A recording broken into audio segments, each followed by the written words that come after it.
गतिं स्वकम् तमेकमद्भुतं प्रभुं निरेहमेश्वरं विभुं जगद्गुरुं च शाश्वतं तुरीयमेव केवलम् भजामि भाववल्लभं कुयोगिनां सुदुर्लभं स्वभक्तकल्पपादपं समं सुसेव्यमन्वहम् अनूपरूपभूपतिं नतोऽहमुर्विदापतिं प्रसीद मे नमामि ते पदाब्जभक्ति देहि मे पठन्ति ये स्तवम् इदं नराधरेण ते पदं व्रजन्ति नात्र संशयं त्वदीयभक्तिसंयुताः।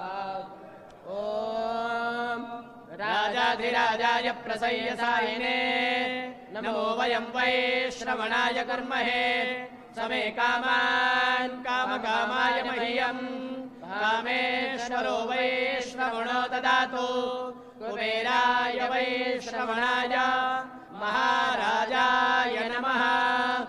ॐ स्वस्ति साम्राज्यं भौज्यं स्वराज्यं वैराज्यं पारमेष्यं राज्यं महाराज्यमाधिपत्यमयं समन्तपर्यायै स्यात् सार्वभौमः सार्वायुषान्तादापरार्धात् पृथिव्यैः समुद्रपर्यन्ताय एकराडिते तदप्येष श्लोको विगीतो मरुतः परिवेष्टारो मरुत्तस्यावसङ्गृहे आवीक्षितस्य कामप्रेर्विश्वे देवाः सभासद इति।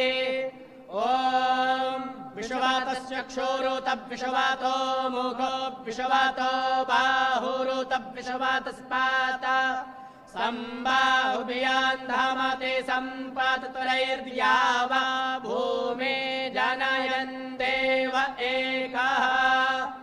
ॐ दाशरथाय विद्महे सीतावल्लभाय धीमहि तन्नो राम प्रचोदयात्।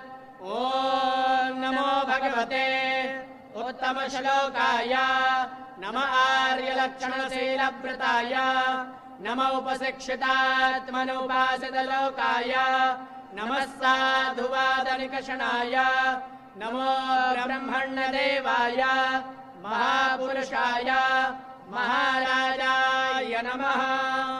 श्रीमद्भगवच्चरणचञ्चरीका मोक्षरूपासकाभिमतानुरूप गुणविभवैश्वर्यशीलाद्यनवधिका अतिशया संघकल्याणगुणगणम् अप्रमेय कृपारत्नाकरम् भगवन्तम् श्रीरामचन्द्रम् शरणमहम् प्रपद्ये।